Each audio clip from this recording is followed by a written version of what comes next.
Кыргыз-орус алакаларын өнүктүрүүдө элдик дипломатиянын орду чоң. Бул багытта эки тараптуу мамилени элдик дипломатиянын ныгына салып чечүү, кызматташтыкты дагы бекемдөө маселелери эл аралык жыйында демилгеленди.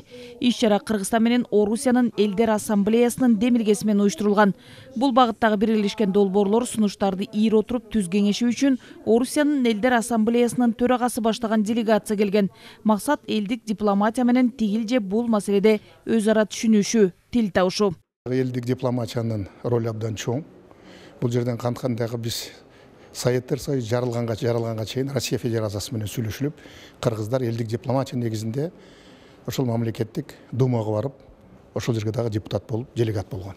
Ошондуктан бул элдик демократиянын азыр өтө керек болуп атканы дүйнөдөгү чоң ааламдашуу жүрүп атат. Ааламдашууда мамлекеттер жок болуп атат, элдер жок болуп атат, тилдер жок болуп атат. Маданият жок болуп атат, адамгерчилик жок болуп атат. Ошондуктан бул жердеги азыр негизин айтканда баардык мамлекеттик дипломатия көп жерде иштебей калып атат. Элдик дипломатия кандай болсо дагы элдер бири-бири менен тил табышып, мамлекет болбогон жерде дагы элдик дипломатия иштеп абдан азыр өнүгүп атат десем жаңылбаймын.